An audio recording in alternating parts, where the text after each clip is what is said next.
Two wedding cakes tayo for today's video. Hello mga beshi ko! So, kining atong first ka cake, ano na to ning white nga color sa cake. So, dugay na kayo nga video no, kato pa dyan ning last year. So, ato ning, karon pa dyan ako na-edit ko. O ato ning i-voice overan. So, ang size ani is 9x5 o 6x5. So, muna ang top no. So, taas na siya. Dako na pud siya. So, muna atong bottom. And all white na siya tanan. Muna ang gisundugan na tong Twitter nako nga bagong upload nako. Itong wedding cake nako tong January. So, kani siya, mo niyang gisundugan.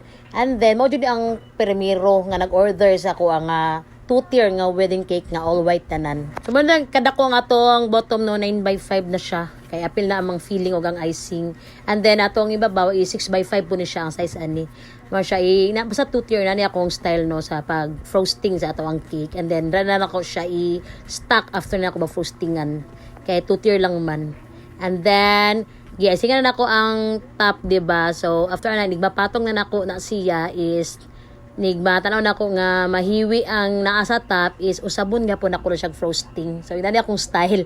Pero at least, dili na mahilaptan ako ang bottom tier. So, on top na lang ato ang gipa straight o gipa sinaw, no? Ala lang. Simple and elegant kay ni ang ato ang cake. Ay, white ang frosting, white food ang iya mga artificial flowers. So, yan na, nag-stack na ko sa mga artificial flowers, no? So, ano ni siya ka klase nga artificial flower mo? Tulo man siguro ni ka klase nga white color lang gyapon tanan.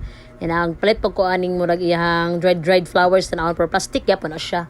So, na siya ang sample dyan ni is kanang ni Madam is silver nga niyo flakes. Pero kay wala may available, so gold lang akong ginana ko siya, ang gold na lang available. So as you can see sa video no, namali ko nga paala di ang style sa ato ang butang sa design sa gold flakes. So giusab na to siya no. And there you go. After makita niyo sa video nga hayag na so buntag na ni siya. So for delivery na ni siya. So drop pa na ko gibutang ang iyang Mr. and Mrs. nga toppers. And this is the final look sa ato ang all white nga wedding cake na super elegant and simple. And thank you so much for trusting Kimi Sweets.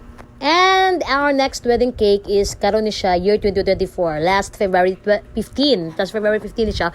Order ni siya ni Ma'am Kakay. So, ang motif daw ani is lavender theme. So, ang sample nga mong gisundugan ani is pink siya nga murag very light kay nga murag peach gani murag na pagka peach pagka pink. So, at mo ang giilisan og violet or lavender.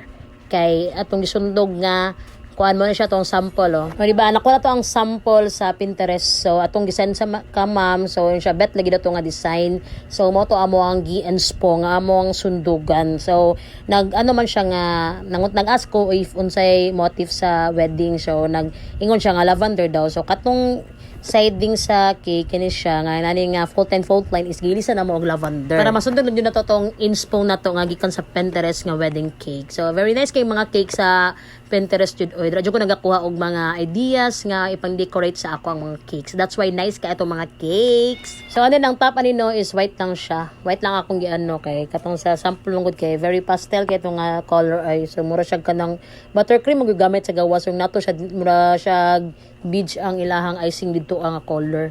So ato kay whipped cream lang man so nani ka white. So nice food white kay wedding ba yan no. And this time nagbutan na ta siyang artificial flowers. And nangita na po kog mga flower nga artificial nga mabagay sa atong cake. So tanawa ang atong first gibutang is kanino.